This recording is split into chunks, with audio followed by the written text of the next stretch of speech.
Alright, today we're going to be learning one of the most basic flare moves that there is. It's called a flat behind the back, and the move looks exactly like this. A flat behind the back. It's called a flat because the bottle isn't actually flipping, it's just going flat and behind the back for obvious reasons. Technically, this is a right to left flat behind the back, or a left to right flat behind the back. And the most important thing to keep in mind when doing this move is keep your eyes on the bottle. A lot of people will throw it and try and lean and catch and do it. They're not watching the bottle. So when you throw it, look, follow with both eyes as the bottle passes over your shoulder.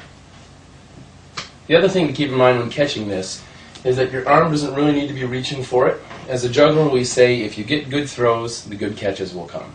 So in this case, get a good throw and the catch will be there. Practice on that. As far as the catch goes, you can keep your hand, the catching hand, right on your belt loop. Almost pull it right into your belt loop. Keep the thumb there.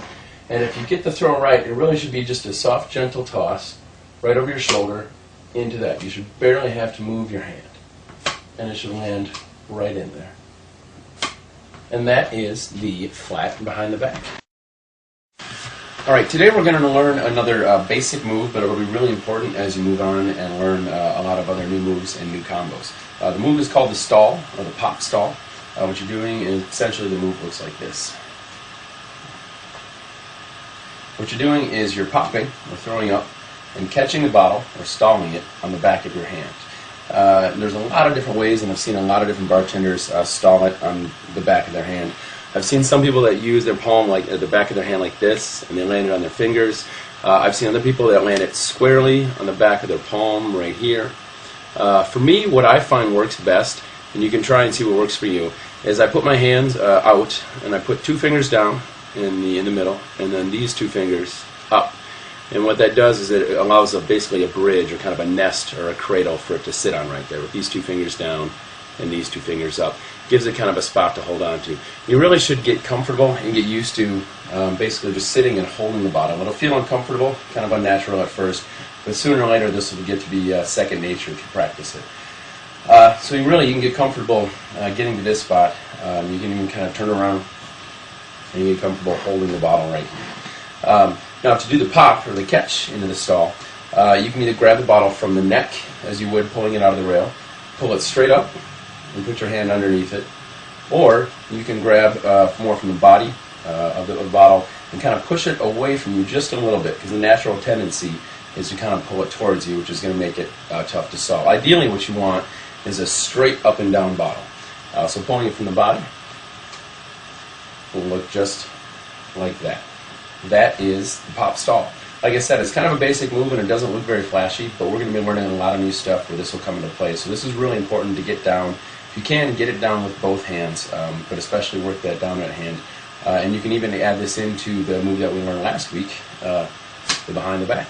Practice your pop stall and we'll see you next week. Alright, the move we're learning today is another pretty basic move, but it can get a little bit trickier and be a little tough at first, but with a little bit of practice, this one can become a standard that you use in just about all of your routines. It's called a flat from behind the back, and it looks just like that, or from left to right, from behind the back, a flat. What I'm doing is throwing it. I'm going to mostly show from behind here. What I'm doing is bring the bottle around with a little momentum, get a little speed to it, and I'm pushing it. When it gets about here, I'm releasing the bottle as my elbow bends and comes up towards me. The trick, the difficult part that takes a little time to master on this one, is when you get to this point where you're about to release, you really have to push with those fingers. If you just were to release it, you'd end up throwing the bottle kind of like a torpedo or a missile, just shooting off that way. And that's not what you want. You don't want the bottle to go flying sideways like this. You want to be keeping it upright for a number of reasons. It'll be easier to go into a stall. It's easier to catch. You can catch it into a tin. So the trick to this move really is when you come around and release, be sure and push. That's a bad example. Don't do that.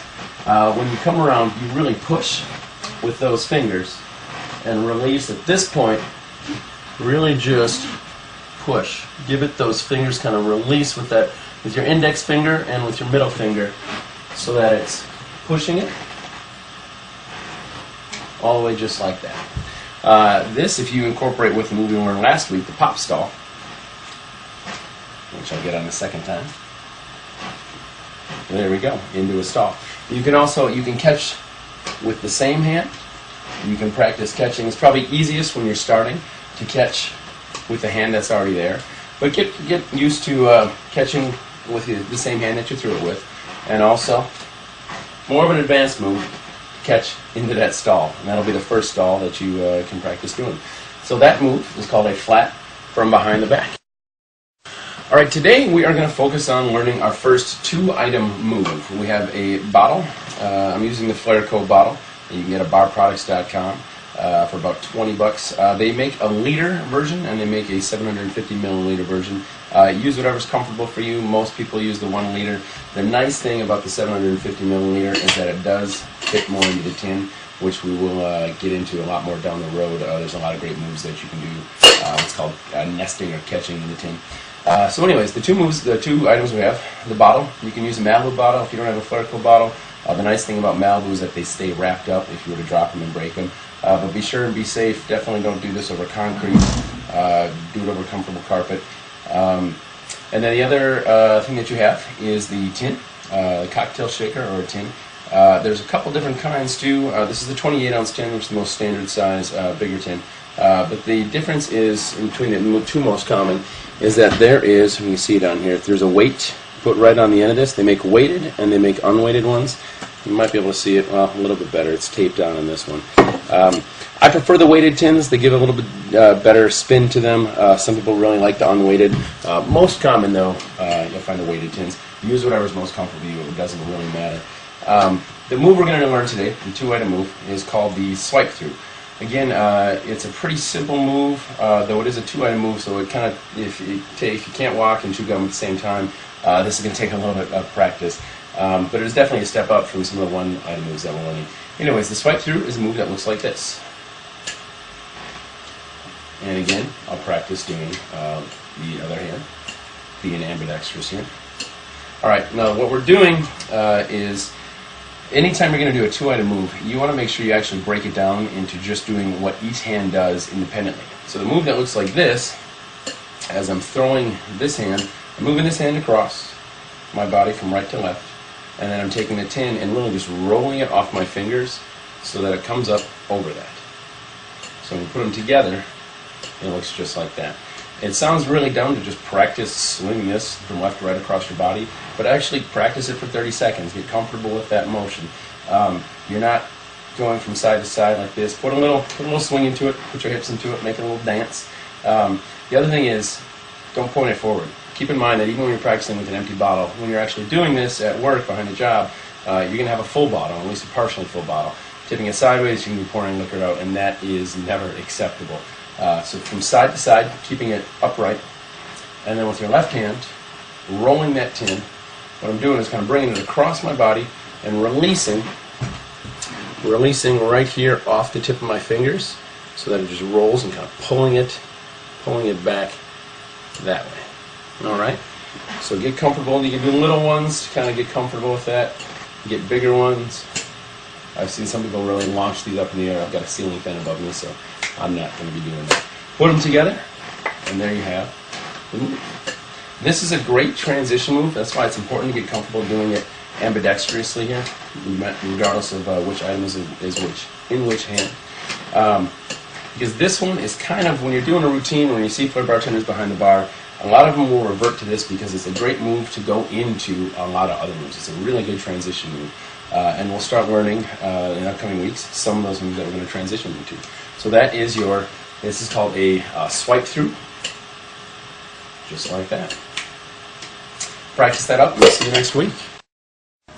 Alright, the move we're going to learn today is called a same arm flat behind the back, and it looks like this.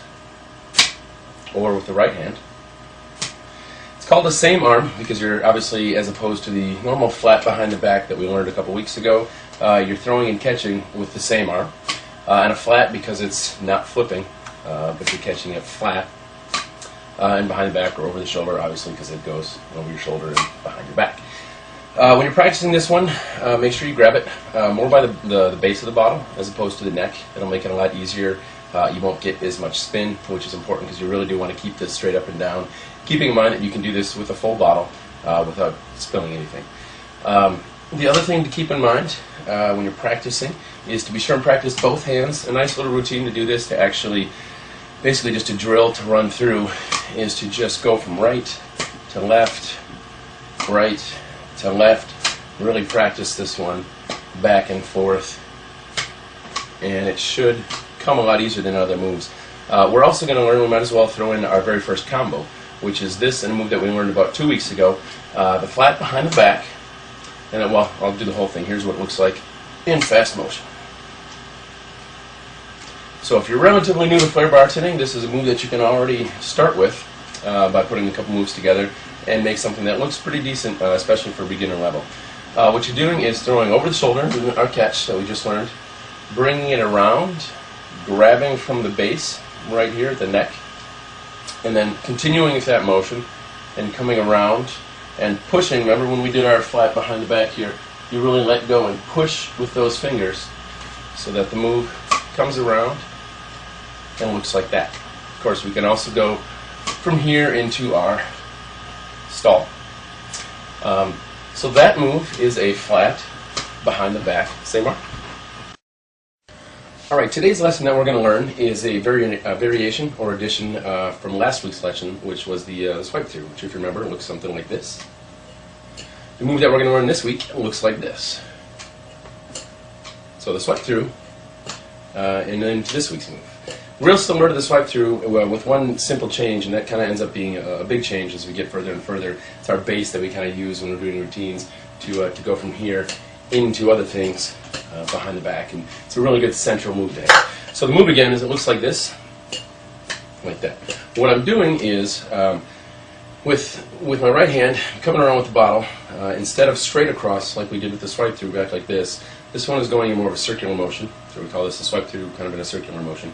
But instead of just keeping the bottle straight up and down like this, what I'm going to be doing is partway through the air, I'm going to be bringing it this way and just loosening my grip with a little momentum to be able to grab it upside down.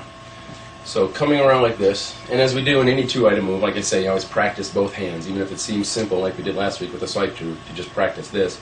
Do it. Do it for just a little bit. So we're going to be practicing with just the right hand, this part of the move, just getting that motion right here, around in circles like this. And of course, we also do, being ambidextrous, be right-handed and left-handed, practice that. So get comfortable doing this move. This is actually a simple move that you can use even if you're not doing a two-item move. You're just going to grab the bottle to bring it around like this, and then say come into a pour, or bring it around like this to get a flat behind the back. So this move right here, getting comfortable with that. A little variation on that too is to actually stall it and have it up here, have it a little higher than normally you'd stall, and kind of keep it down here. Stall it, and up here, basically just let the bottle tilt and grab it like that. So you can either come around, change your grip. Some people literally throw the bottle and their hand comes away from it, and then they grab it again. Or you really can just loosen your grip and just let it slide off. Or, like I said, the stall, let it fall and grab it that way. So when we put this together with the two-item move, we've got it here with the swipe through. Just like that. That's today's week. Have a good weekend. Alright, today we're going to be focusing on doing some tin work. There are two different types of tins. There is the weighted tin. You can see up closer that there's a weight right on the end of this. And then this one is an unweighted tin. It just doesn't have the weight on the end. There's really not much difference. They give a little bit of a spin difference. Use whatever you're most comfortable with. I prefer the weighted tin, but like I said, use whatever's most comfortable for you. The three moves we're going to be learning today are this: the tin spin, the tin roll down the arm, and then a thumb roll. Those are the three moves. For the first move, the tin spin, like that, and again, learn to practice with both hands. The tin spin, what I'm doing is putting it on my palm, kind of on the balls of my on my palm, and pulling, kind of throwing it like a frisbee. It helps actually when you're learning to even make that motion, kind of that throwing motion, like that, away from your body. Really what I'm doing is just pulling with these two fingers, pulling towards me, and then getting those other fingers out of the way to allow it to spin. It really rides too, right on the balls of my, or on the knuckles there, right there. So practice that. It helps too if you're having a little difficult. Just get used to doing a half one.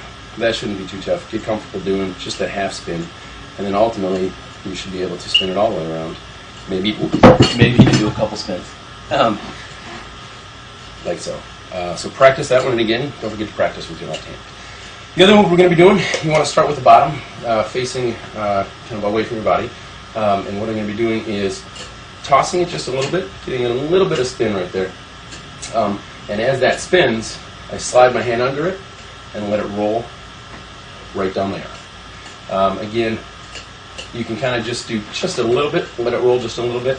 You can practice letting it roll all the way down your chest.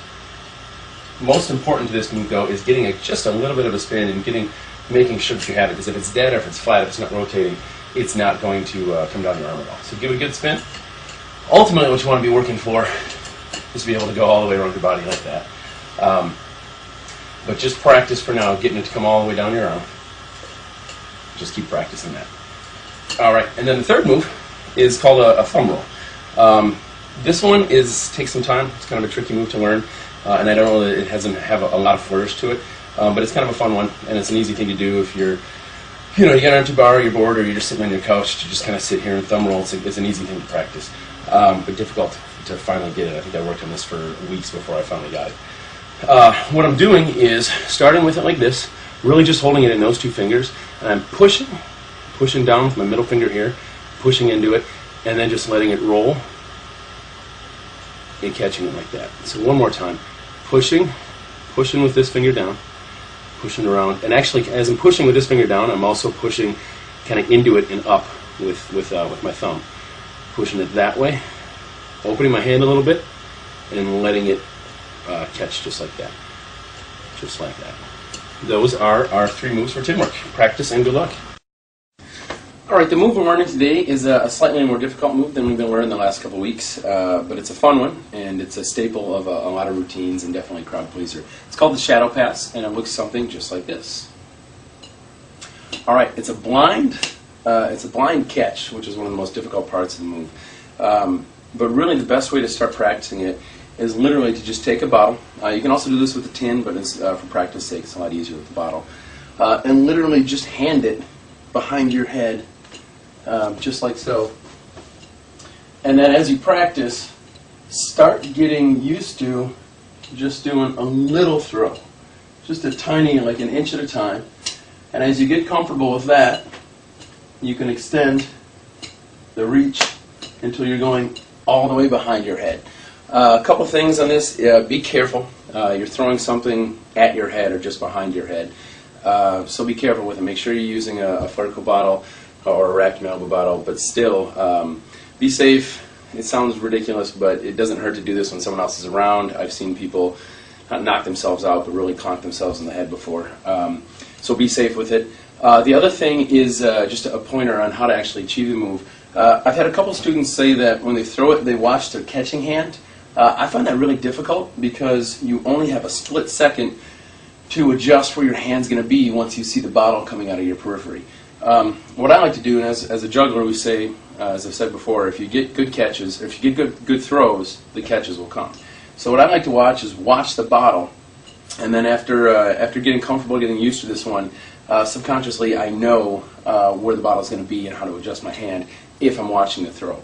So start with just those really small around the head, where you're almost handing it, and then be able to lengthen that until you're going all the way across the head. And notice I'm watching the throw, I'm not watching the catch. That's the fun part about this, is that it's a blind catch. It's frustrating, difficult at first, but when you get the hang of it, it's a really fun move, and it's a fun one that you can actually vary up on too. I like to use this in a working flare to come around and same arm grab it like that. So a lot of fun, a lot of potential to this. Be careful and have fun. All right, today's move is kind of a simple one, but a fun one. This is really good for beginners especially. I call it a back of the hand cradle, and it looks exactly like this. Or we can get a little more difficult in a lead-in and do something like this. All right, it's like I said, it's a pretty simple move. You should be able to get this within a few tries. It's not exceptionally flashy, but like I said, it's perfect for beginners if you're building your repertoire. Basically, all I'm doing is tossing the bottle across my body and landing it on the backs of my hands just like that. I kind of catch it at an angle and then pop it back kind of like a springboard. But to catch, really, I'm just putting both hands out, palms down, and letting it rest right on my knuckles right there. All right, so from here, and then just a launch back to here. The other one, to make it a little more flashy, has the same lead-in like we did with our swipe throughs. So you're doing a swipe through on the bottle, and then coming around and making that throw to there. That's the back of the hand cradle. Practice. All right, the move that we're going to learn today is one of my more favorite moves, and it looks something like this. Or, all right, what it is an add-on to the swipe through circle that we learned a couple weeks back, which was just like this. And what we're doing, it can take a little bit to get your brain over the hurdle of stopping at this, is probably what you're used to. But it's a really simple add-on once you get over that hurdle and get your hand to just follow through on it. Because what we're going to do is go through that swipe through, and then after we're here, you're going to, instead of stopping, maybe changing your grip, you're going to get to here and you're actually going to throw the bottle up. You're going to keep that swipe through going in that motion that you've already created. So you're here, you're going to throw that up, but then instead of just catching this here, you've got to get rid of this tin. So we've got our swipe through down, we're going to throw that bottle up, and then after, just as we're about to catch that, we're going to throw this tin up too. So it looks like this, and a catch into there. This is a fun one too that you can do in kind of repeating cycles, because it kind of lends itself to go from right hand to do the same thing with the left hand. I'll do that one more time because there's a fun add-on that we can put onto the end of this one, which looks like this. So instead of catching that tin, once we get comfortable with this move, continue that with the bottle in your left hand to start, go through that swipe through, continue that motion up with the bottle, throw the tin, and then instead of just catching it, catch it behind your back. Or, this is a fun one I really like to do, is throw that and catch the tin underneath here, underneath your arm like that. So one more time, the swipe through, circle, continue. There you go, good luck. All right, this week's move is another add-on to the swipe through circle that we learned a few weeks back, and I call it the swipe through circle with a behind the back exchange. Not as tough as the name may imply, but it looks exactly like this. All right, so what we're doing is the swipe through, the same swipe through circle that we learned last week, and we're adding to it from here. You're going to continue the motion of that bottle and launch that up in the air. And then to start actually practicing with this one, it's not a bad idea to do that swipe through and just exchange the tin in front of you so that you get used to moving your left hand in this equation. So it goes from here to here, and you can do that move. Or you can go ahead and catch that behind your back and do the exchange there. So throwing it up and then exchange. I'm going to do that one from behind so that you can see what my hands look like. I'm doing that swipe through, keeping that motion of the bottle here, throwing that up, and then just as I launch this, I got to have my hand back here to exchange and grab the tin. All right, just like that. So for this one, you have to make sure that you're comfortable catching behind your back. So if we've got your flats down and your swipe through to there. What's fun with this one too is that it also lends itself to being kind of an ambidextrous move, because you can start with that one and it'll lead right nicely into your swipe through, a swipe through circle, and then on to another move we're going to learn next week. So practice that one, have fun. All right, the move we're learning today is something I call a push down pop-up, and it looks exactly like this. That is a push down pop-up because what we're doing is taking two items. They can be anything. It can be 2 bottles, 2 tins. For this case, I like to use a bottle and a tin. I take them and I have them crossed over arms, and I push down with one as I pop up with the other one. So you have your arms like this. Take the one that's the lowest, you throw up and catch above your arm. Take the other bottle, throw it up, and catch it here. So it looks like this. Notice as I'm throwing up, as I'm throwing up and catching this arm, I bring this arm down a little bit. So again, throwing up with the tin and catching up here. When you get comfortable with this motion, what you can do is really put more of the push down into the pop-up. So instead of just looking like this, you can actually, as you catch it, bring that hand down a lot stronger, and it gives it a lot more pizzazz So instead of just throwing up here, you can actually make it look like you're pushing those down. It gives a lot nicer feel to it. Thing to keep in mind is when you have the bottle here, especially if you're using 2 bottles or 1 bottle, make sure it's not sideways. I know it looks like it is a little bit. You do want to keep that at an angle though, so that you're not spilling. You want to make sure that depending on how much liquor you have in the bottle, it's not going to spill out. So that is the push down, pop up. Have fun. All right, today's move is a little tricky, and but it's a fun one. It's just a tin work. We're not using a bottle or anything. This is just a one-item move today. We're going to get back to a little tin work we've had so far. If you've gone through the rest of the lessons, we've had our tin roll. We've got the thumb roll. We've had the down the arm. Sorry, this is the tin spin. This is the tin roll, down the arm. The new move that we're going to get into is basically it looks just like this. All right. What I'm doing is I'm throwing, giving it a 1.5, actually almost a 2, almost 2 full revolutions around, and catching it by my head. This is a fun one to do because you can actually pour about 1.5 ounces of alcohol in here right in front of someone, and then go ahead and throw it around. When people see you pour something, they expect, into a tin, they expect you're just going to put it right into the drink.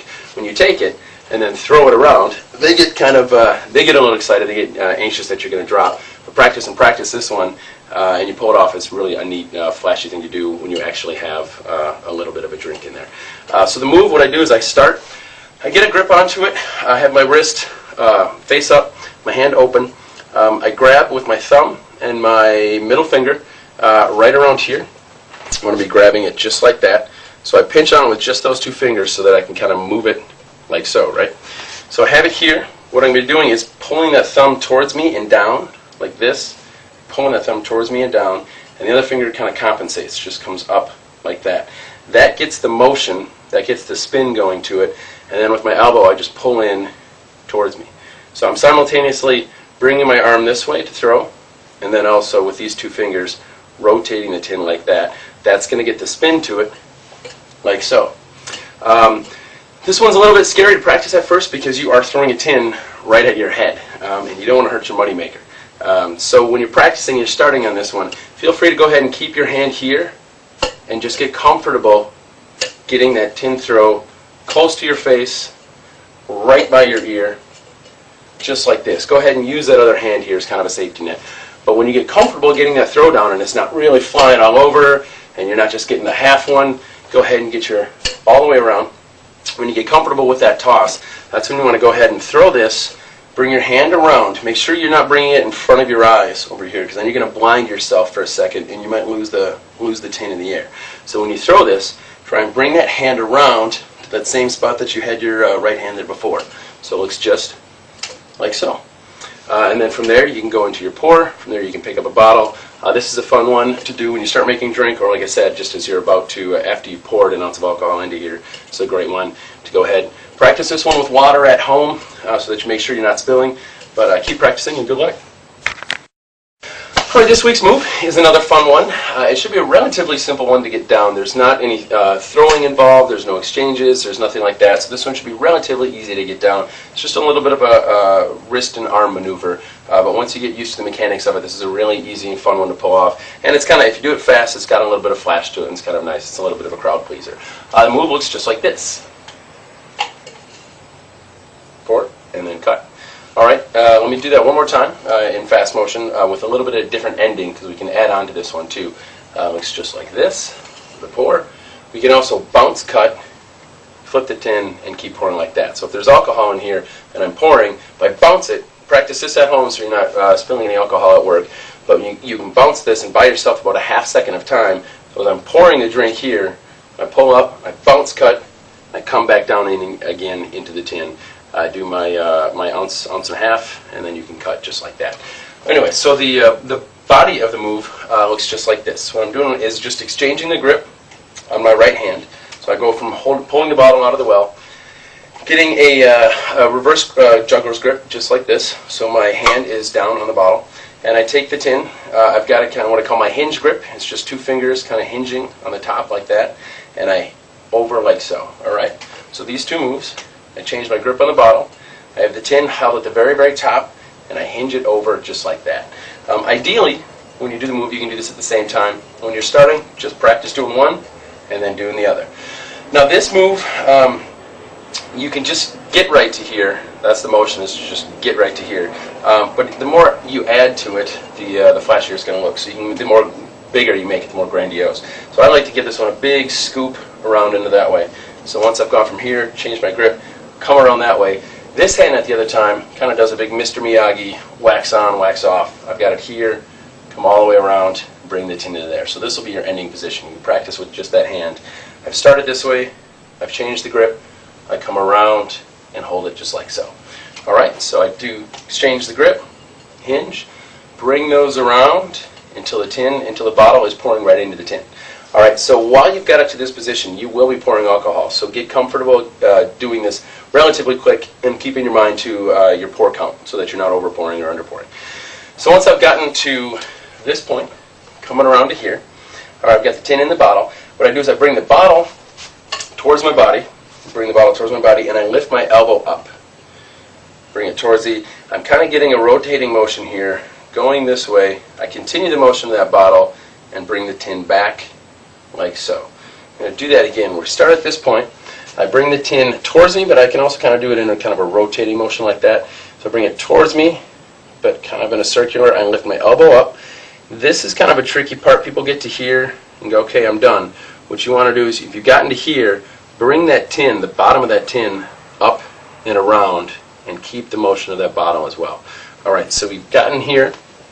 We're going to bring that bottle towards us, under our left elbow. And once I get here, open up that left wrist, this right here. I'm going to go from here to opening up like so.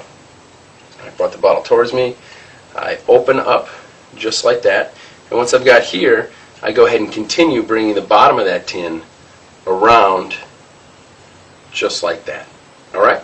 So we've got that in full motion. It goes just like this. Bring it around. I can kind of come up for a more kind of impressive pour up here. I can bounce cut and then keep continuing into a pour. I can stop pouring like so. What I like to do once I get the, say about an ounce, ounce and a half, if you do it with any more than an ounce and a half, you're going to risk spilling a lot more. I'll cut here, and then a move that we did a couple recently was the double behind the head. So the whole move can look just like this. As we're pouring, bounce cut, stop pouring, and around the head into their drink. There you go, good luck. Alright, today's move is a pretty simple basic move. Probably should have started off with this a couple weeks ago. It's a simple one, but it's a good building block for a lot of other moves, so it's a good thing to get down to practice and get comfortable with. I don't even really have a name for it. It's just an exchange on the, it's a change your grip on the bottle and kind of a body move, and it looks just like this. That right there. Alright? So what I'm doing is, there's a lot of different shades of gray on this one. The smallest, to kind of get comfortable with it, is really all I'm doing is changing my grip and bring it around my head, or the more dramatic expansion of it is to actually throw it around my head and re-grab it. So the differences there are, like I said, the smaller one, to kind of just start that motion. Ideally you want to be kind of throwing it right towards by your left ear. I want to take this and just throw it strong enough so that I can just change my grip on the bottle like so, and then continue to bring it around, or to throw it and actually change my arm to come around this way. One note on that is, when you're throwing it, you want to make sure that you don't blind yourself with your arm like this. When you start throwing it, if the bottle's in the air and you are going to come around and grab it this way, that's a better way to go than to come around in front of your eyes and trying to change the grip, because that way you'll kind of end up blinding yourself. So if you're going to go for the more dramatic version of it, is to throw and grab it around on here. Why I like this movement, why I think it's good to get down, is that this is a great thing to lead into a couple different body moves like that. To bring it around, you can put your hand over the pour spout and roll the bottle down the arm. That's kind of a fun one. Make sure that you're not spilling while you're doing that one. That is the exchange the grip. Have fun. Alright, this week's move is in addition to a move that we learned a couple weeks ago. That was the exchange around the head, like so. This move is in addition to that, and it looks just like this. Like so. Alright. It's also very similar to the swipe through that we learned way back in about week 4, which looked like this. Your left hand is doing the exact same thing, just rolling that tin off your fingers, bringing it across your body, getting a nice roll to try and keep it stable. And then this hand is doing around your head. We do that exchange grip that we learned recently, bring it around the head. Now in this motion, what I'm doing is kind of tomahawking, kind of chopping down with this arm, bringing it this way. Once it gets to about here, I let the weight of the bottom of the bottle continue that motion and take it in kind of a circle. So I get here, and then I let that motion continue. I turn my wrist a little bit towards me, and I let this kind of scoop into it, and let the bottom of that bottle keep going this way. And even though the bottle is upside down here, you're going to be going with motion that you're not going to be losing any alcohol from inside the bottle. So that motion, like this motion will come up like that. When we put them together, it's an exchange around the head. All right, now the timing of getting that tin in there, we'll kind of work through this here. I'm here. As I bring it down, I'm going to be throwing this tin. As I bring it down, these hands kind of go together like that. All right, get used to kind of this motion right here. And as I throw this up and come down with this, that's where I keep that motion going and then catch it underneath that hand. So it'll look, this is kind of the tough part right here. If you can kind of get used to this motion right here, then it's just a continuation to bring it there, all right? So we'll do that move from the top. Looks just like this. There you go. Practice, practice.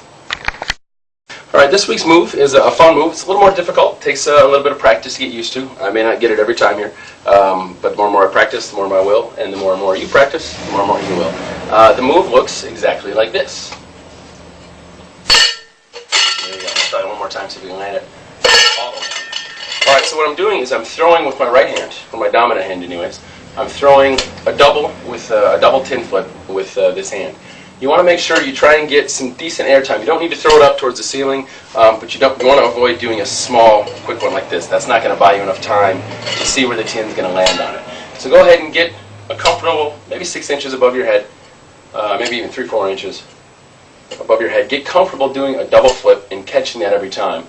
Now instead of catching it, you want to plan on landing it just a little bit earlier on that tin. So as it's rotating, it does its double flip, comes back down. As it's about here, you want to be watching it and land it right onto the tin like that. So if I get this right, it's going to take a few practices. If you need to use your hand there to help catch it, especially when you're starting, that's great. Whatever it takes to get you there. But ideally, you want to be landing it. Oh, like I said, I'm rusty. I need to practice. Practice this one, land it on there. What I like about this move is that once you get it here, it lends to it. You kind of wonder, well, where do I go with this and make a drink? You know, this is kind of an odd position to be in with a bottle and a tin when you're making a drink. But this leads into one of my more favorite moves, which I call a kind of a lift grab or a pop grab, and it looks just like this. All right, that's kind of a fun move, and that brings you back to any spot where if you want, you can go back into a swipe through. You can do a lot of the other moves that we learned.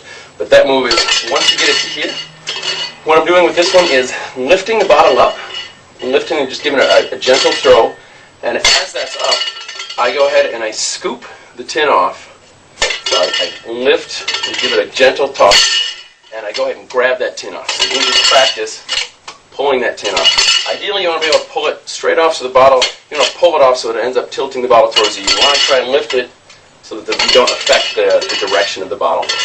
So you go ahead and lift that off, and as I'm doing that, I can pull it a little bit towards me and do a catch behind the back. Like so.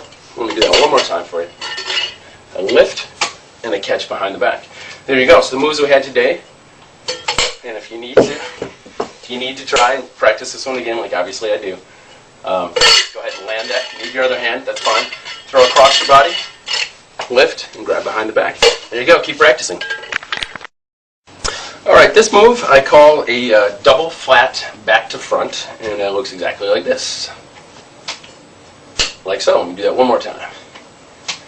I call it a double flat back to front because I'm using 2 items, so come in both hands, but I'm keeping everything flat. Nothing's coming out rotating like that. Everything's coming out straight up and down, or at least at an angle, but flat. Take 2 items. You can do this again with 2 tins, 2 bottles. I like to use a bottle and tin for most moves because it's the most practical when you're actually making a drink. You start with a grip like so. We call it the reverse grip. So not up here like this, but with palm down on the neck of the bottle. I start with those 2 items, and I grab the tin in the other hand. And this is basically a replication or a duplication of a move we learned a few weeks ago that was just the flat from behind the back. Go back to about week 3 or so, I think we had flat behind the back. In that one, what we were doing was throwing and catching more to the side, and even if we could, we were trying to get a stall on that one. We're basically doing the exact same thing, except what we're trying to do a little bit more is bring it out in front of your body as opposed to being on the side of your body. Try and bring it a little more to the front of your body. Doing the same thing with the other hand. Again, anytime we do a 2-item move, I always like to stress just practicing 1 item at a time. Set down so you just have 1 bottle and practice this move right here. Alright, and then also practice the other hand with the tin. All I want to be doing is rolling that tin off my hands right here, throwing it up over my shoulder, and keep my eyes on it. I'm not going to be able to catch it if I'm not looking where it's going. But throwing here, once I get to here, extend that elbow, let it roll off your fingers so you get a little spin to it to keep that stable. And when you put those two together, you have one throw here, another throw here. You can practice just doing those kind of independently. And ideally, to make this move have the most pizzazz, what we want to do is be able to do them almost at the same time. So for just a split second, there's 2 items in the air, like so. Have fun. All right, today we're going to be learning a pretty simple move, but it's one that takes a little bit of practice to get down, so you make sure you're not spilling. It's not incredibly flashy, but it's a building block for a lot of other moves that we can do that do look a lot more impressive.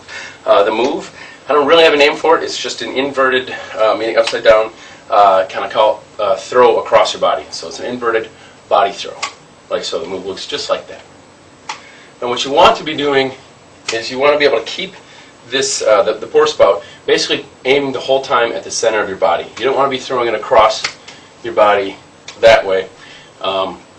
You want to be able to throw it so that it stays basically and just arcs, almost like a speedometer or anything else that comes like that, where this is your center point and it goes just like that. The most important part about this one is the catch. You want to have your hand not, you want your palm up, but your thumb behind you, not your thumb pointing this way. Because if you grab it this way, chances are you're going to end up jarring the bottle and it's going to spin a little bit, and that's not good.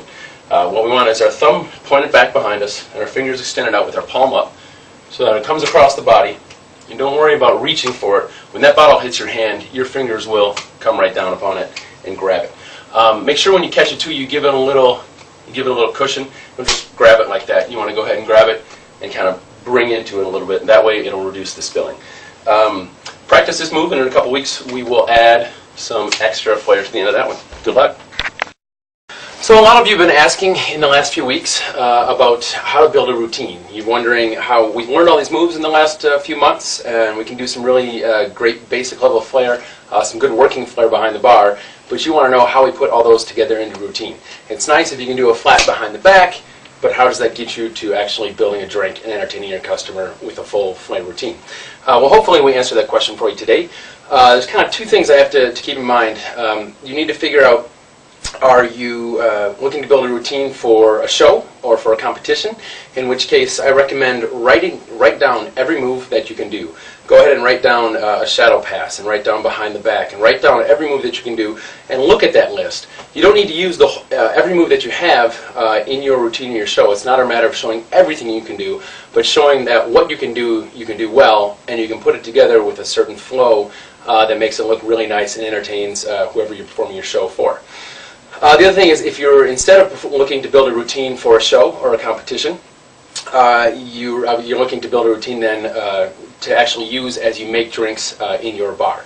So that being said, the best way I have, and it kind of works I guess with both the routine and, a routine for making drinks and for a show, is just start by doing a move and then seeing where that leaves you to add on other moves. So you can take that list that you've looked at, that you've written down, and look at all your moves and start with one. Say we'll start with an around the head grab, and it brings me to here. Now in building a routine, I got to think, okay, what moves do I know that I can do from here? I've gone into an around the head grab, and usually we've maybe just brought that down, and we've taken the around the head grab into a pour and been done with that. Well, maybe instead now, we'll do an around the head pour into here. I'll do a cut and throw behind the back like that. Or maybe instead, I'll do an around the head grab and think, okay, I can do a roll down the arm like that. And then once I'm here, where does that lead me to? Well, I can bring that into a behind the back, and then maybe into something like this. So that's combining, really all we're doing is looking at all those moves you have on your list and combining which ones to see which ones flow into other moves. So if we put those together, we have an around the head grab, maybe with a roll down like that. I can go into a swipe through, behind the back, I can bring that back around, maybe into a push-down pop-up. And I can go from here into a bunch of different ways. I can go from here maybe into a circle with a grab around like that. Or I can get, let's do that one over again. I'm here. I can maybe roll down the arm, go into behind the back, go into that push-down pop-up, maybe into the 10 on top of there. We can go into the routine that we learned with this one, back around here. Then maybe I can bring that back into a double around the body like that from behind. So really it's just a matter of putting all those moves that we've learned together into a routine. So maybe just to give you an example, I'm going to do a routine that I generally fall into at work. Although, be forewarned, once you build all these moves together into a great routine that showcases kind of some of your fluidity and your knowledge of moves that you can do, be careful not to fall into doing that same routine over and over and over. It's really easy to do. I find myself doing it more often than I'd like, but challenge yourself. If you find yourself doing the same 30-second, minute routine over and over and over, try mixing it up. Either try starting fresh or try starting at a halfway point in your routine and try and seeing like where can I go differently with those moves and add and change it and add it up. So here's a routine that I generally use at work if someone orders any drink, say a rum and coke. I grab the bottles out of the well, come around to a swipe through, behind the back, don't forget to smile. I'll come around, actually catch it this time, maybe come back into another swipe through, down like this, maybe back here with, I already did the roll down, let me try repeating this one. I'll go into the shadow pass from here, then bring it around into a double like so, then maybe come around into, if I'm actually going to get to the pour, to this move, and do the Tony Cogburn slide around the circumference pour like that. So that's one routine. Another routine that I like to do is come out of it, and you'll find yourself, and this is why we really stress the importance of doing swipe throughs in the beginning, because so many routines kind of come off this swipe through to really bring themselves to a lot of other stuff. So really learning that swipe through like so can be so key, going back and forth. Maybe into a catch around here with that, into this, and then this is maybe a little bit of exhibition flair, but I'll end with something like that. So to get your routine together, first start by writing down all the moves that you can do, and then start practicing them. And as you do a move, you get to here and say, okay, what other move do I know that I can do from here? And maybe we'll bring it around to a swipe through. From here, I can either lift up and go in behind, or I can come from here and maybe do an around the head. And from here, I can either go into a pour, do a roll down, maybe do a swipe through like this, and then once I'm here, think, okay, what are the moves can I do to here? And getting back to that swipe through, so I'm at this move to here, coming back to that swipe through is a great way to use your base and then learn so many other moves off of that. So practice, and good luck to you. So in the last few weeks and months, we've been learning the basic moves of working flair. That's flair that you can use behind your bar with any bottle that you just open and put a pour spout on. We've also done some bottle and some tin work using those two things together. And then just last week, we focused on how to put those together into a routine. One note that I didn't add in that last video was that as far as building your own routine, it definitely helps to watch other people. Get on YouTube, go to a competition, hang out with any other flair bartender, and see what routine they're putting together. Don't steal their moves, but there are a lot of moves that are very common that everyone does, and you can see how they flow their moves from one end to the other. So check out other videos on YouTube and see what other people are doing, and just watch, a 3-minute clip of people at Kahunaville or Carnival Court actually flaring, and see what moves you can do. Like I said, don't steal their routine by any means, but check out theirs just for a good example. So anyways, this week we're going to move on to, and actually in the next upcoming weeks, we're going to move on to what I call prop flair, which is flair that doesn't involve a bottle or a tin. A lot of people think your flair bartending has to be, they say jugglers flipping bottles, or bartenders, throwing bottles around. A lot of flair, actually some of the neatest, most exciting flair, really doesn't have to do anything with bottles. So we're going to focus on that for the next few weeks, and then after that we're going to take it up a notch and actually move into some exhibition flair and really get crazy with a lot of flair that we're learning. So this week what we're going to do, we're going to make a move. That's beer bottle flair. The items that you need for this move are a speed opener. I'll show you what a speed opener looks like here. This is something that you can get for 99 cents, probably at your local liquor store. If they don't have it, or even if they do and you feel like buying some other stuff, go to barproducts.com. Check these out. They're 99 cents. They're $1 at barproducts.com. They also come with a really handy clip that clips onto your belt, just like this, not your belt, excuse me, your pocket. That I work with one of these every night, all night long. It's really easy. If someone wants me to open a bottle of beer, I can take this, open their bottle of beer, and stab it right back. I don't have to worry about putting it into a pocket or fishing around for it like that. So it's always available.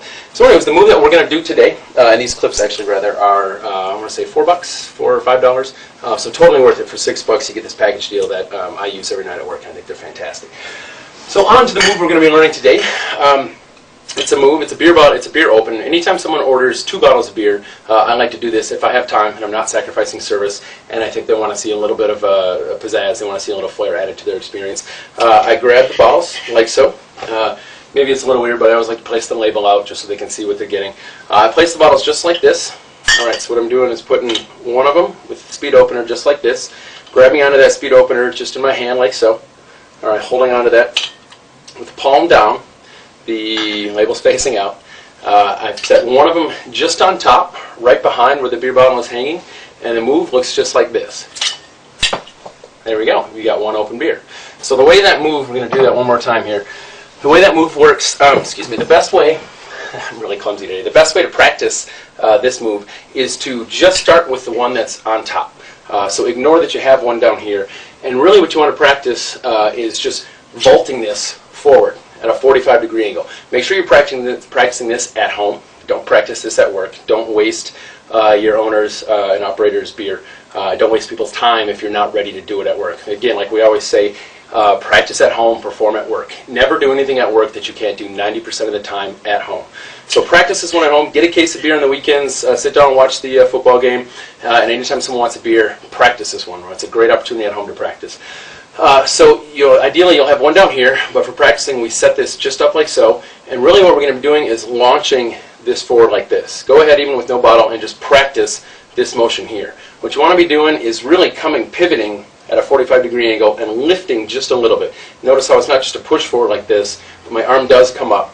And it's finding that sweet spot, finding that balance of when this right here, when you do it right, you can turn that bottle a full 100, or turn it a full end over its end, just like so. All right. So you're going to be lifting this one forward. Practice that until you get this one down, like so. And then when you're ready, you can go ahead and add the other beer bottle on the end of it, on the bottom, just like this. And this is the way I have this set up, just so you can see. One bottle is hung just like that, and then the other one right on top like this. I've got these together. Now I'm going to hold on to this bottom beer bottle, hold on to that, and this is just going to be the grip that when I do that same motion that we've been practicing, that lift up motion, that's what's going to be pull the bottle cap off the bottom beer. This one stays closed. It does a whole revolution, and you grab it with the same hand that you have the speed opener in. All right, so I'm going to actually show that part one more time real quick, is that you have this, and make sure you're grabbing it with the same hand. I know maybe when I practiced before, I was doing a revolution and catching with the other one, but you'll actually have to practice because you're going to be holding onto this bottle. Practice holding this. All right, so what I do when I throw that like that, I've got it here, I lift off, I open up these 2 fingers and grab it like that. All right, so it's this hand that has the speed opener that's going to also be doing catching the bottle. So one more time. All right, I'll start by grabbing a beer bottle out of the ice bin like this, putting another one on top of it, smiling big, and just like so. All right, have fun. So a lot of you have been asking in the last few weeks about how to build a routine. You're wondering how we've learned all these moves in the last few months, and we can do some really great basic level of flair, some good working flair behind the bar, but you want to know how we put all those together into routine. It's nice if you can do a flat behind the back, but how does that get you to actually building a drink and entertaining your customer with a full flame routine? Well, hopefully we answer that question for you today. There's kind of 2 things I have to keep in mind. You need to figure out, are you looking to build a routine for a show or for a competition? In which case, I recommend write down every move that you can do. Go ahead and write down a shadow pass, and write down behind the back, and write down every move that you can do, and look at that list. You don't need to use every move that you have in your routine in your show. It's not a matter of showing everything you can do, but showing that what you can do well, and you can put it together with a certain flow that makes it look really nice and entertains whoever you're performing your show for. The other thing is, if you're, instead of looking to build a routine for a show or a competition, you're looking to build a routine then to actually use as you make drinks in your bar. So that being said, the best way I have, and it kind of works, I guess, with both the routine and, a routine for making drinks and for a show, is just start by doing a move and then seeing where that leaves you to add on other moves. So you can take that list that you've looked at, that you've written down, and look at all your moves and start with one. Say we'll start with an around the head grab, and it brings me to here. Now in building a routine, I got to think, okay, what moves do I know that I can do from here? I've gone into an around the head grab, and usually we've maybe just brought that down, or we've taken the around the head grab into a pour and been done with that. Well, maybe instead now, we'll do an around the head pour into here. I'll do a cut and throw behind the back like that. Or maybe instead, I'll do an around the head grab and think, okay, I can do a roll down the arm like that. And then once I'm here, where does that lead me to? Well, I can bring that into a behind the back, and then maybe into something like this. So that's combining. Really all we're doing is looking at all those moves you have on your list and combining which ones to see which ones flow into other moves. So if we put those together, we have an around the head grab, maybe with a roll down like that. I can go into a swipe through, behind the back. I can bring that back around, maybe into a push down pop-up. And I can go from here into a bunch of different ways. I can go from here maybe into a circle with a grab around like that. Or I can get, let's do that one over again. I'm here. I can maybe roll down the arm, go into behind the back, go into that push down pop-up, maybe into the 10 on top of there. We can go into the routine that we learned with this one, back around here. Then maybe I can bring that back into a double around the body like that from behind. So really it's just a matter of putting all those moves that we've learned together into a routine. So maybe just to give you an example, I'm going to do a routine that I generally fall into at work.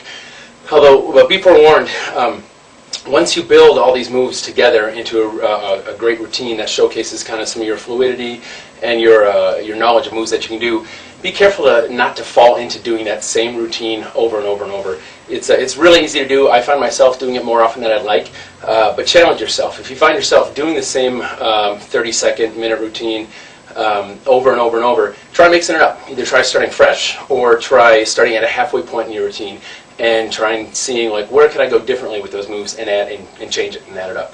So here's a routine that I generally use at work if someone orders any drink, say a rum and coke. I grab the bottles out of the well, come around to a swipe through, behind the back, don't forget to smile. I'll come around, actually catch it this time, maybe come back into another swipe through, down like this, maybe back here with, I already did the roll down, let me try repeating this one. I'll go into the shadow pass from here, then bring it around into a double like so, then maybe come around into, if I'm actually going to get to the pour, to this move, and do the Tony Cogburn slide around the circumference pour like that. So that's one routine. Another routine that I like to do is come out of it, and you'll find yourself, and this is why we really stress the importance of doing swipe throughs in the beginning, because so many routines kind of come off this swipe through to really bring themselves to a lot of other stuff. So really learning that swipe through like so can be so key, going back and forth. Maybe into a catch around here with that, into this, and then this is maybe a little bit of exhibition flair, but I'll end with something like that. So to get your routine together, first start by writing down all the moves that you can do, and then start practicing them. And as you do a move, you get to here and say, okay, what other move do I know that I can do from here? And maybe we'll bring it around to a swipe through. From here, I can either lift up and go in behind, or I can come from here and maybe do an around the head. And from here, I can either go into a pour, do a roll down, maybe do a swipe through like this, and then once I'm here, think, okay, what are the moves can I do to here? And getting back to that swipe through, so I'm at this move to here, coming back to that swipe through is a great way to use your base and then learn so many other moves off of that. So practice, and good luck to you. So in the last few weeks and months, we've been learning the basic moves of working flair. That's flair that you can use behind your bar with any bottle that you just open and put a pour spout on. We've also done some bottle and some tin work using those two things together. And then just last week, we focused on how to put those together into a routine. One note that I didn't add in that last video was that as far as building your own routine, it definitely helps to watch other people. Get on YouTube, go to a competition, hang out with any other flair bartender, and see what routine they're putting together. Don't steal their moves, but there are a lot of moves that are very common that everyone does, and you can see how they flow their moves from one end to the other. So check out other videos on YouTube and see what other people are doing, and just watch, a 3-minute clip of people at Kahunaville or Carnival Court actually flaring, and see what moves you can do. Like I said, don't steal their routine by any means, but check out theirs just for a good example. So anyways, this week we're going to move on to, and actually in the next upcoming weeks, we're going to move on to what I call prop flare, which is flare that doesn't involve a bottle or a tin. A lot of people think your flare bartending has to be, they say jugglers flipping bottles, or bartenders, throwing bottles around. A lot of flare, actually some of the neatest, most exciting flare really doesn't have to do anything with bottles. So we're going to focus on that for the next few weeks, and then after that we're going to take it up a notch and actually move into some exhibition flare and really get crazy with a lot of flare that we're learning. So this week what we're going to do, we're going to make a move. That's beer bottle flare. The items that you need for this move are a speed opener. I'll show you what a speed opener looks like here. This is something that you can get for 99 cents probably at your local liquor store. If they don't have it, or even if they do and you feel like buying some other stuff, go to barproducts.com. Check these out. They're 99 cents. They're $1 at barproducts.com. They also come with a really handy clip that clips onto your belt, just like this. Not your belt, excuse me, your pocket. That I work with one of these every night, all night long. It's really easy. If someone wants me to open a bottle of beer, I can take this, open their bottle of beer, and stab it right back. I don't have to worry about putting it into a pocket or fishing around for it like that. So it's always available. So anyways, the move that we're going to do today, and these clips actually rather are, I want to say $4, $4 or $5. So totally worth it. For $6 you get this package deal that I use every night at work, and I think they're fantastic. So on to the move we're going to be learning today. It's a move, it's a beer bottle, it's a beer open. Anytime someone orders 2 bottles of beer, I like to do this if I have time and I'm not sacrificing service, and I think they want to see a little bit of a pizzazz, they want to see a little flair added to their experience. I grab the bottles like so. Maybe it's a little weird, but I always like to place the label out just so they can see what they're getting. I place the bottles just like this. Alright, so what I'm doing is putting one of them with the speed opener just like this, grabbing onto that speed opener just in my hand like so. Alright, holding onto that with the palm down. The label's facing out. I've set one of them just on top, right behind where the beer bottle is hanging, and the move looks just like this. There we go. We got one open beer. So the way that move, we're going to do that one more time here. The way that move works, the best way, I'm really clumsy today, the best way to practice this move is to just start with the one that's on top.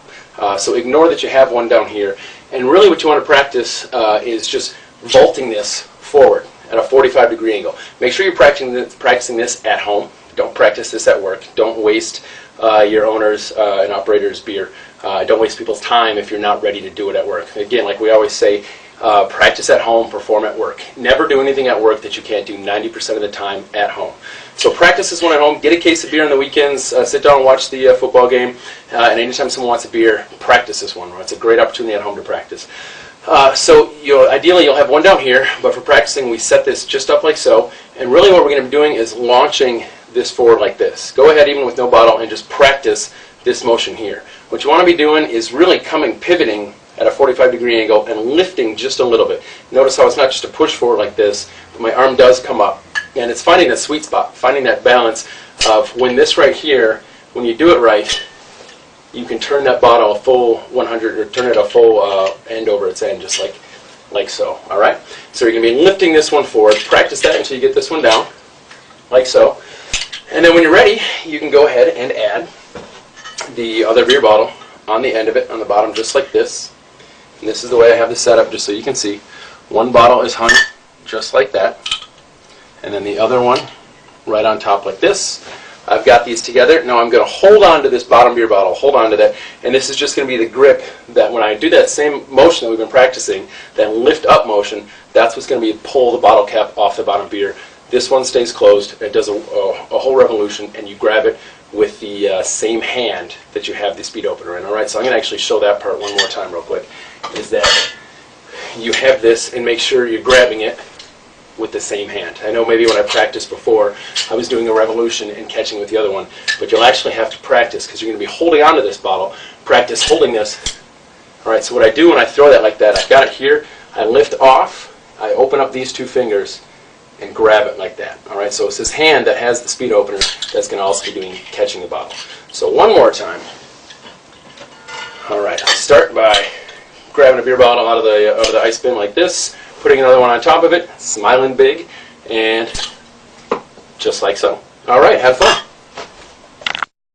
So this week we are going to learn another fun way to open a bottle of beer. It's similar to the one we had last week, where we need our speed opener. Some people call it a Mamba, or I just call it a speed opener. You can get these for about $1, either at your local liquor store, grocery store, or go to barproducts.com. I really recommend.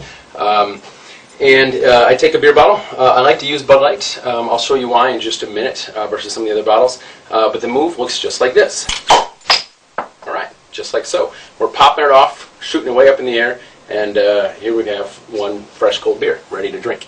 A few things to really note on this one. One, like I said, practice at home. Make sure, I can't stress this enough, don't do this at work if you're not ready for it, if you're not comfortable with it, if you can't do it really well most of the time. It'll just look like you're futzing around with the beer bottle. And in some instances, you'll actually end up breaking the beer bottle. If you do it wrong, which I did on my very first take, you'll end up with a beer bottle that actually pulls the whole cap off and some of the glass too. You can see that. So that's obviously not good. If I was at work, I would have just wasted one of my owner's beers. So that's never acceptable. Practice it enough at home. Get a case of beer and practice it until you can do it right at least 90% of the time. If not more so, since when you screw up, you'll end up wasting some of the product. Really, the way the move works is taking the bottle, like so. Some people come from the inside, like this, and pull up. Other people, like me, like to come from the outside, so where your wrist is actually over the bottle. So there's here or here. Really doesn't matter what you use. Do whatever's most comfortable for you. I like to do it on this side, although when I started I did do it on this side. But I've come over to, and really all I'm doing is pulling up. I'm pulling straight up. Don't worry about trying to come over at it and trying to actually like lift the top off like this. It's really more about pulling straight. From straight at you, it's just pulling straight out towards you. And what it'll do is this will catch right on the lid and pop the top right off. So practice that one. Be careful if the bottle is a little shaken up. A lot of people, it'll foam over, give them a little bit more head than you'd like. Sometimes if you hit it just wrong, it'll actually foam out a lot. So you can either put your speed opener over the top of it, that usually stops it, or like I said, practice it until you can avoid having those problems. But again, the way it works is, let's grab it with a bottle that has a cap on here, is I pull up from here and just lift straight up like that. Practice it. It may seem difficult at first, like you're doing something wrong, like you're not going to get it right. Really just comes down to practicing it. And like I said, try either the inside and pull up like that. So it's going here and pull up, or try the outside. See which one works better for you. Two other things to note. One, make sure you're not pointing this at anybody. It seems like common sense, but when you're at work, if it's busy, depending if you have a small bar or it's a big open space, regardless, if there are other people around you, be aware of the other people around you. Nothing does Flair a bigger disservice than if you're learning these moves and you just shoot a bottle cap and hit your bartender, your boss, or even worse, the customer that you have that it's his first time in your bar, and you just hit him in the head with a beer cap. So really avoid doing that. Also could be really bad if you pop off the top like that, and it does come with a little bit of the glass, the leftovers from here. That can be really dangerous.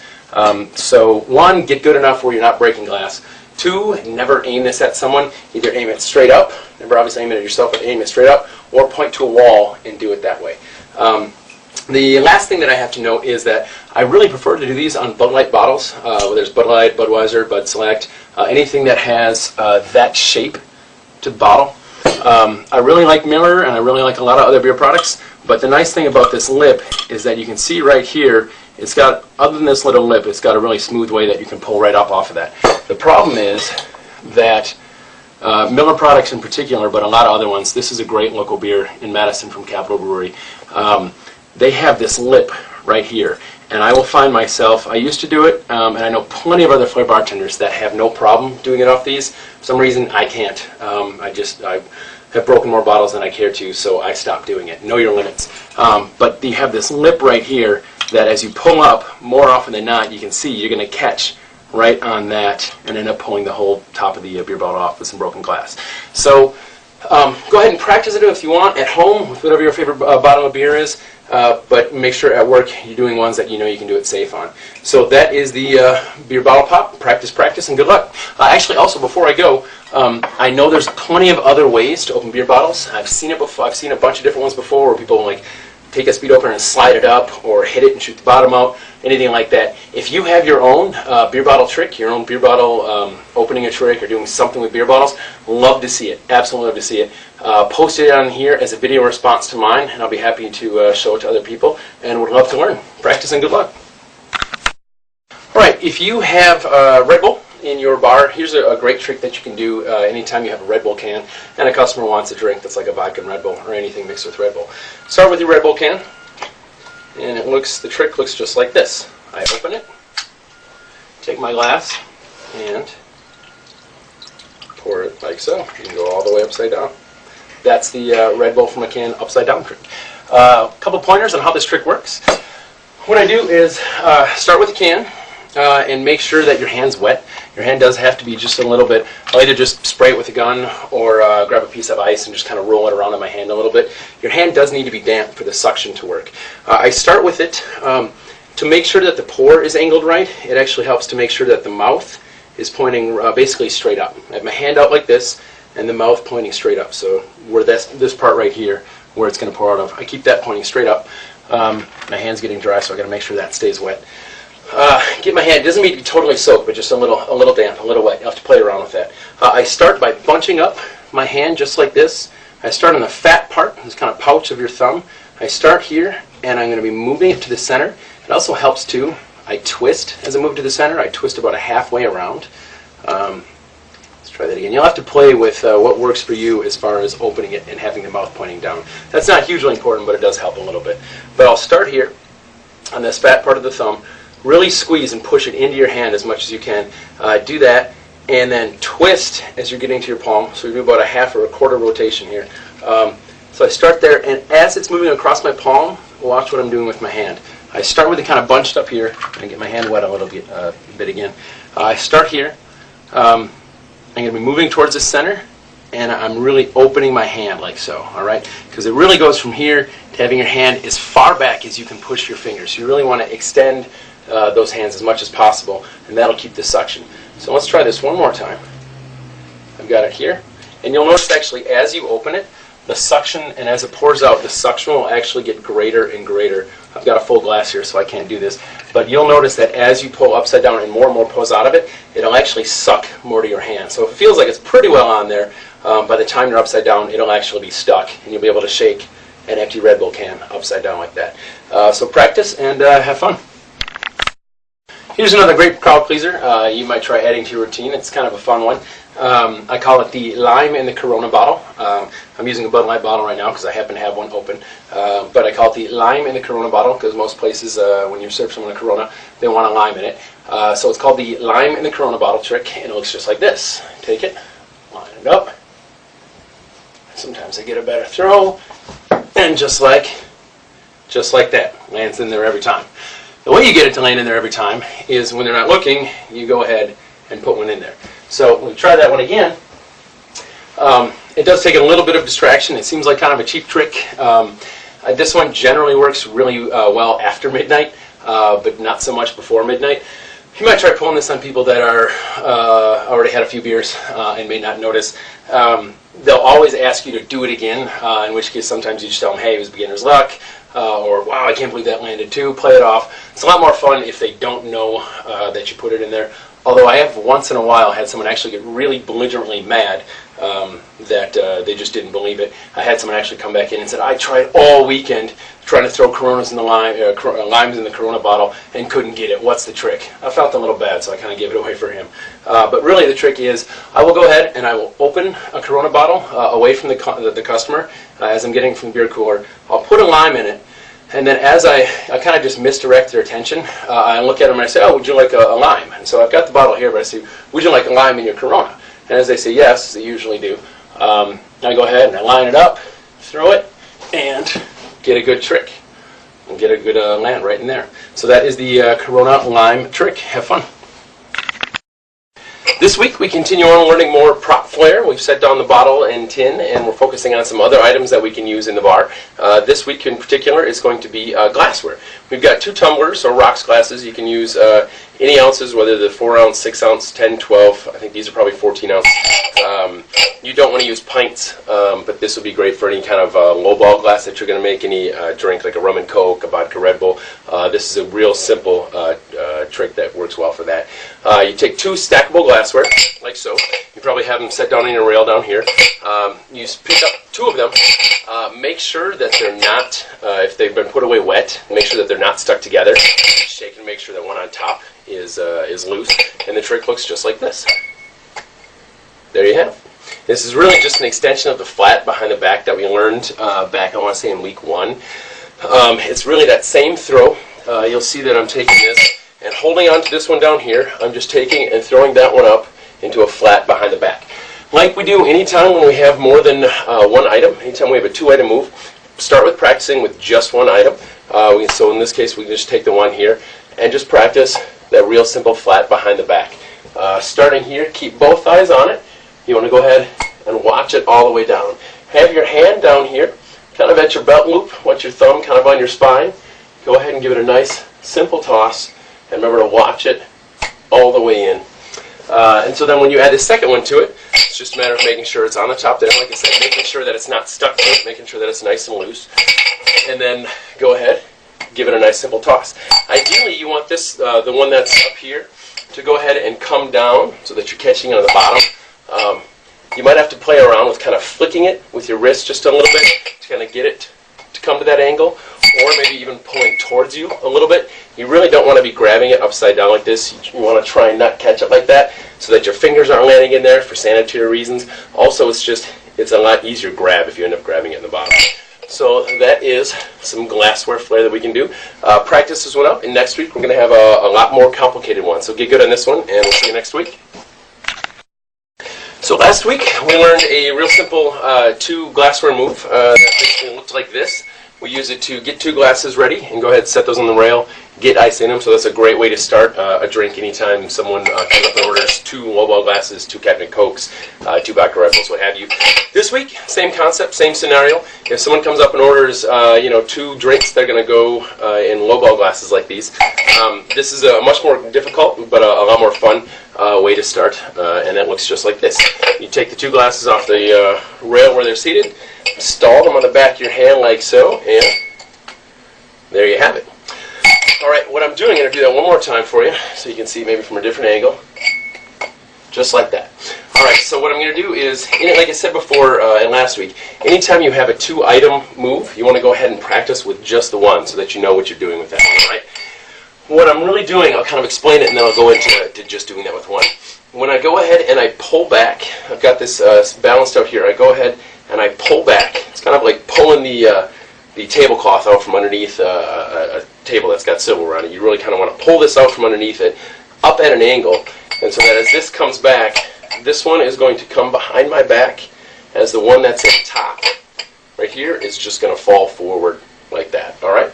So this back one, or the bottom one that's right here, is just going to come just like that one, all right? Let me do that one more time from this angle. So ideally I'll have the second one stabilized in there. I'm going to go ahead and pull just like that.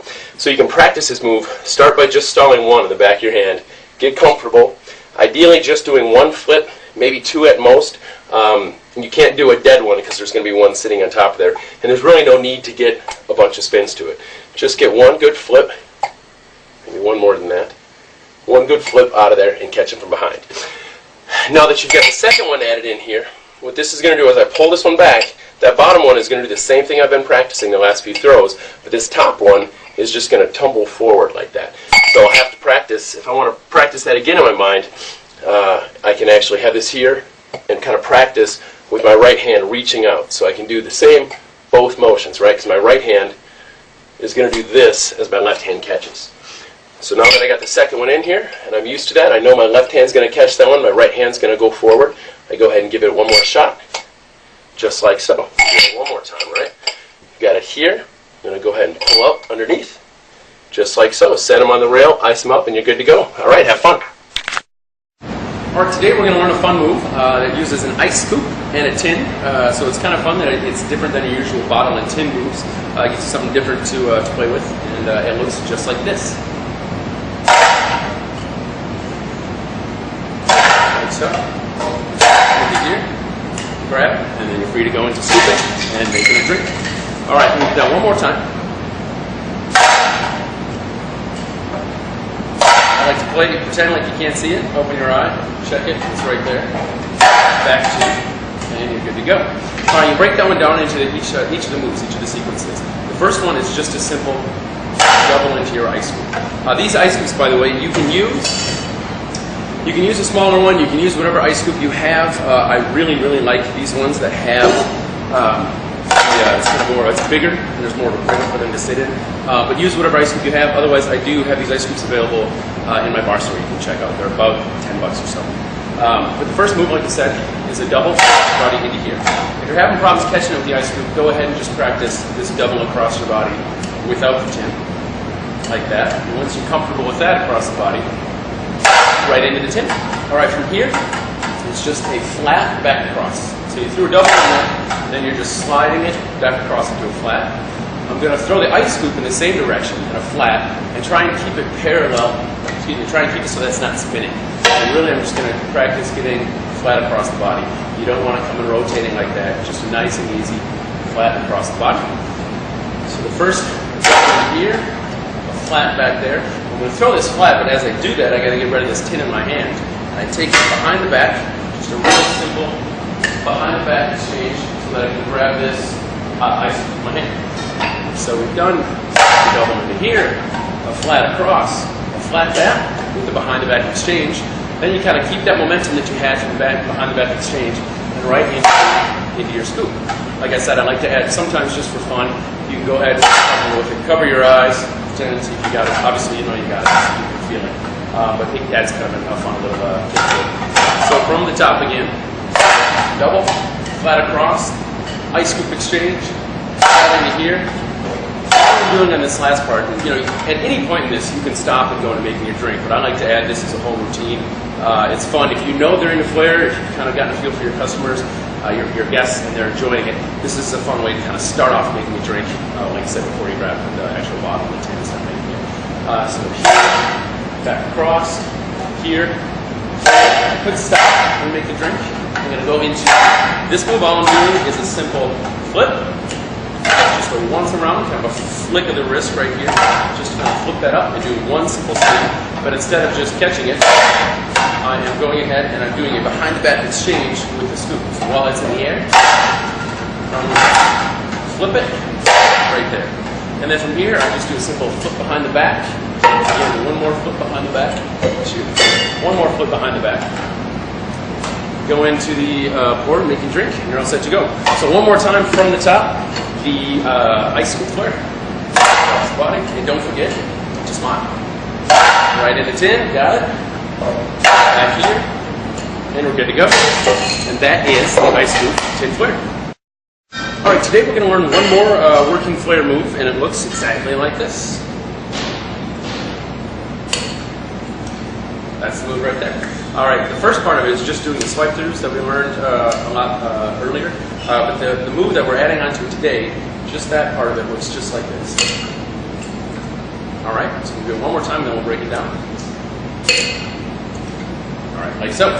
Okay, what I'm doing is starting with the tin in this hand, putting my fingers on it like so. You can use your middle or your pointer or whatever works better for you. And really with this hand, we're just bringing that bottle, changing the grip. Instead of just changing the grip like this, we're actually going to go all the way to grabbing the pour spot, upside down. Once we got it here, we're just going to continue that momentum, throw it around. I'm going to use an empty bottle for a second to show you how this works. I'm going to bring it around, catch it into the tin with your fingers, keep that momentum, kind of scoop with it, keep the momentum, scoop, release, and grab it, right? So it's this move here, it's slow mo, grab it, keep the momentum going, open your, turn your left elbow and your wrist up, and you just release, grab with the other hand, and keep that other kind of figure eight momentum going. So one more time. That's the move. I'll do it with a live bottle. I'll show you that this is good. This bottle is about 2/3 full, so you can do this as you're making a drink. Throw in a little swipe through to get into it. change the grip, come around, like so. All right, there you go. Practice, practice. All right, today's move that we're going to learn is called a 2-10 split into a stall, and it looks exactly like this. There we go, 2-10 split into a stall. We're going to do it one more time, and then we'll break it down, like so. All right, what I'm doing is starting with 2 tens, and I start with them stacked on top of each other. I separate them with my fingers just a little bit so you can see that one, they're not all the way down like that, but it is riding up. My thumb on the inside, you can see like that, and fingers holding it. What you want to do before you start practicing behind your back is start doing it in front of you and get them just the right. You have to play around a little bit, not just a little bit, not all the way out. Play around them for a little bit so that your thumb's inside and just with your fingers kind of crimped up just a little bit. Separate them like that so that when you go ahead and across your body, just release them. You want to practice getting it so that that last 10 is just about flat when it's right over here on your right hand side. When it's coming down right at where your arms are. So this is a perfectly fine move too. You want to do that. Then practice getting it in splits like that. You can practice in front of you into a stall, and then eventually you want to get that behind you right into a stall. That is the 2-10 flip into a stall. Enjoy.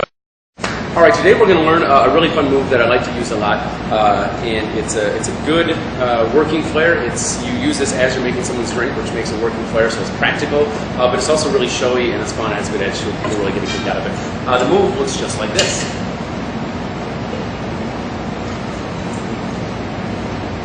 There you go. And then you go ahead and pour it into someone's drink and continue on. So we'll do that one more time, and then we'll break it down from there. So we got a 1.5. A little bit of a pour, flip, and you're good to go. So what's fun about this move is you have an ounce, hopefully no more than 1.5 ounces.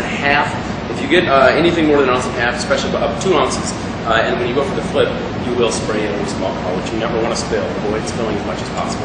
However, this move, what we're going to do, the most important part of it to get down is this over the, I guess it's a 1.5 or a double, over the shoulder into a stall. Really what I'm doing, I'll do it sideways here and I'll move behind. Get the hang of that from behind. What I'm doing really is just taking my arm, bringing it up, and at the last moment, flicking my wrist like this, really pushing with this finger, flicking it like that so that it comes over. And as you're practicing this one, for at least the first 50 throws, don't worry about stalling it. Don't even bother putting your hand out to catch it. Just catch it. So get a good throw, a double like this. Come all the way over and just learn how to practice it. So you don't want it behind you too much. You want to be able to come out right about here where your hand will be extended. You don't want to shoot it all the way over. Just practice for at least a good 50 times, if not more than that. Even if you think you're ready to get a stall, don't worry about that yet. Just get this here. And then once you get comfortable with that, you can put your hand out for a stall like that. All right? So practice this right here. And once you get that moved down, again, I'm going to go over the back of the arm complex here. It's really just coming up like this and trying to almost stick kind of your thumb into your armpit and just push like that. So you got it here, lift up. Like I said, you can see where my hand ends, just like so. I just flip the wrist a little bit, come up here, and there we go. All right, so over into your stall. And this is where it gets fun. People get a kick out of this because you're actually pouring, and they expect you to just put this into the drink. You pull off one more foot stall just like that. People get a really kick out of it. You can go ahead and put. You can also take this after you've poured your ounce in, set the bottom down, flat it behind your back, and then this move that we learned a lot one of the first few weeks. You've got it down here. You do a double into this, and then go ahead and pour that into a drink. So even with 1.5 ounces in here, I've got this from here. We want to finish after we set the bottle down. Set that, flat it. Make sure you practice this at home a lot without alcohol. And then once you get 100, once you can get it 90 to 100%, then you can bring it to work. So you flatter this behind your back, catching it. I've got my hands on the ends, like so. My wrist open and down, elbow out, and I've got it here. And really, what I'm going to do with this one is you can go back to some earlier videos and check out how this works. But I'm just going to take this and really with my thumb and finger, go ahead and flip like that. All right. Over here on the same arm grab, all the way into. There it is. All right, practice, practice. Alright, today we're going to learn a move that I'm just going to say right up front that I hate. I hate this move. It's called the bump. And as you start practicing it, you'll understand why it's called the bump and why I hate it. However, it's showy, it's good exhibition flair, and there is a lot that you can do with it. I've seen some really cool bump moves. And I think if you actually look up Dario Doimo, there's a video of him bumping Grey Goose bottles like 63 times in a row. Or maybe it's from Rodrigo Delpech. They're both ridiculous at it. But anyways, the basics, how you can get ridiculous at it too if you don't hate it like I do. It's called the bump and it looks just like this. That's the basic move. You're basically just hitting it right off of your forearm, bumping it, getting one revolution. And that's really the key to it, is just getting a consistent. You're just giving it a bump to help keep the same amount of spin that you had going, not spin it up, not slow it down. When you're first starting, you find a lot of this kind of stuff. So the key to it is really getting a good spin, and as it's here, right about at this point, is where you want it to make contact with your forearm and bump it. Really extend your elbow, push your elbow up towards the sky, and if you hit that in the right spot, it'll rotate and keep going like so. All right, so we'll do that one more time. Like so. What's fun about this bump is that once you get comfortable with it, you can land it into some stalls. Just do it one more time. Into some stalls. And there's a lot of other fun moves that we'll go into in the next few videos. But learn the bump. Like I said, I hate this move.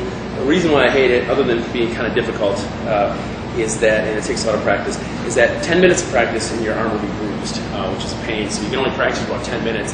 And it hurts, I'm not going to lie, especially when you're first starting out. Make sure you're using a lighter bottle. Malibu's really good for this. Your Flairco practice bottles are really good for this. Don't use something heavy like Grey Goose or Belvedere or something like that. I love those, but the bottle's just not good for this. So one more time, the bump. There you go, practice. Alright, today we're going to learn a really fun move that's decently easy, but has a lot of fun show, and crowds really love it. It's something fun and practical when you're actually making a drink. And the move looks just like this.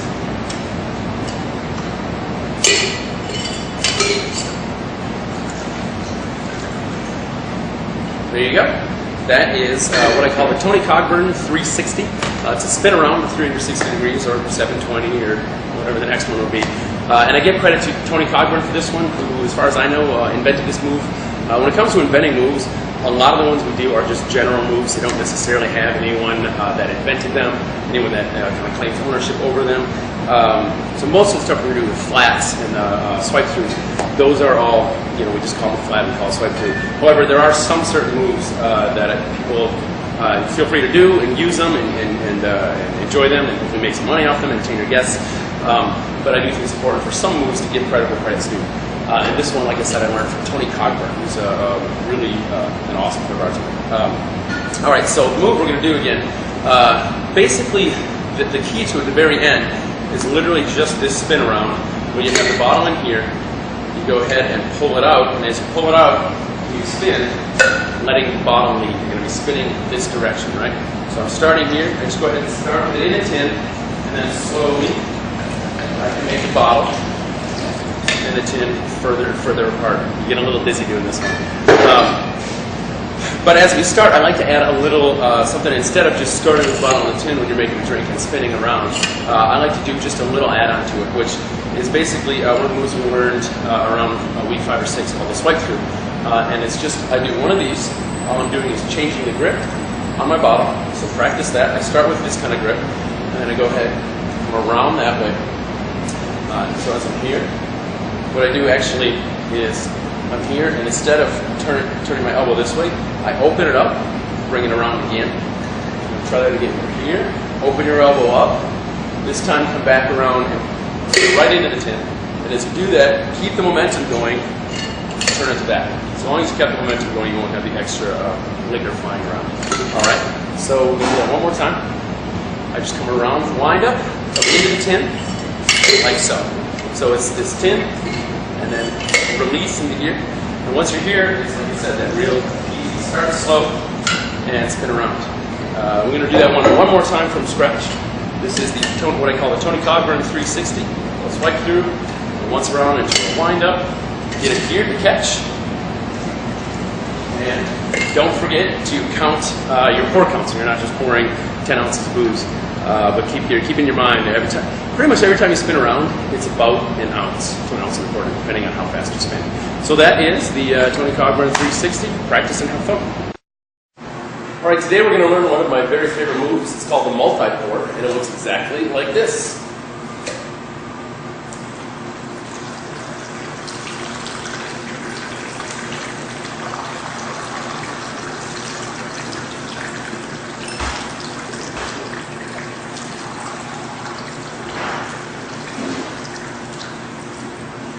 Alright, now to break down the multi-pour, what we're going to do is a smaller version of it. You can do this with any number of shots. Anytime someone orders a multiple of shots, or even cocktails, martinis, this is a fun way to pour it from. It's a great crowd pleaser. It's actually relatively easy to do once you figure out what you're doing.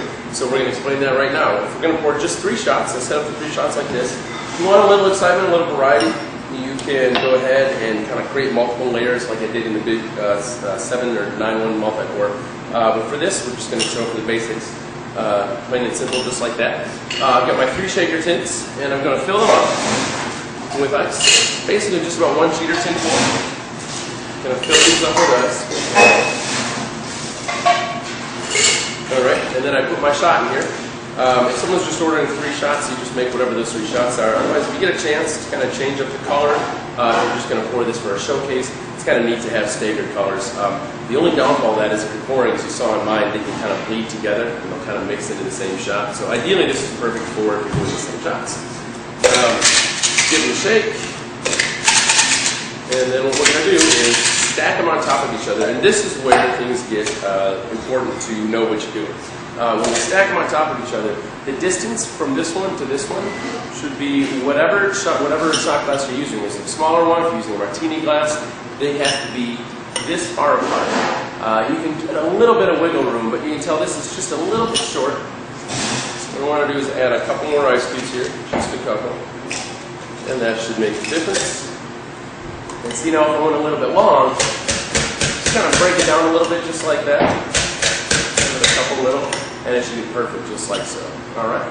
So you can go ahead and measure when you're first starting out. You get better and better at this, you'll learn just how to eyeball it, how to get exactly the right amount of ice. Put in here, not just how to eyeball it. When you're starting out though, practice this at home, or practice this in your bar before or after work, with just 2 or 3 to kind of get the hang of it. Once we do that, we stack a little smaller tin on top. Hold this. Now the most important part of this is that you want to keep this really tight, just like a spine. You want to hold these, grab the bottom right here in your palm, the top with 2 fingers just back like this, and I want to keep this part really tight. So that as I lean here, I start over the very first one, and just slowly start pouring, just like so. You can lift it up, smile at the people you're pouring it for, and finish it off just like that. That is the multi-pour. Today we're going to learn a fun way to ice a glass. Most of the times when we make drinks at work, we go ahead and we scoop ice from the scoop into the glass, set it on the bar, and then we either go about pouring our drink, or we go ahead and put some bottles around, pour that into the tin, and then pour that into the drink. This, however, we're going to have some fun at getting the ice into the glass with a little bit of flair. The move looks just like this. There we go. That's how we ice a glass. It's nothing really fancy, too showy, but it is something that sometimes just catches people's eye. It's a little bit different than the usual ho-hum. There you go. So the way we practice this trick is we start with a glass full of ice, and then we go ahead and dump that in the scoop just so that we know we have the right amount. As you practice this more and more and get more comfortable with it, you won't need to start with it and get redundant by going back into here. You'll be able to just scoop the right amount of ice, and then what we're going to do is we're just coming down with this hand in this motion. As I get past like my chest, maybe closer to my belly button, I end up turning the glass up, obviously because if I have it this way the whole time, it's going to end up the glass won't stay in. So as I'm coming down here, I turn my wrist a little bit to keep the ice in the glass. So that's what I'm doing with this hand. Make sure you have dry hands, make sure the glass is dry. Potentially it can be really dangerous if you're going in a fast motion, you have a wet hand or a wet glass, you don't want this to fly out of your hand, so be careful. The other move that we're going to do is we take the ice scoop and we're just going to throw it up gently like so. Now, if we do it right, kind of at an angle, we'll be able to keep it without spreading into a big fan, just into a column. So we'll go ahead and scoop down this as we're throwing up this. So when we do it all together, at the same time, it looks just like this. And that is how a clever bartender ices a glass. Today we're going to learn another fun way to ice a glass, and it looks just like this. There we go. That is a fun way that a flair bartender can ice a glass. A little something different than the normal.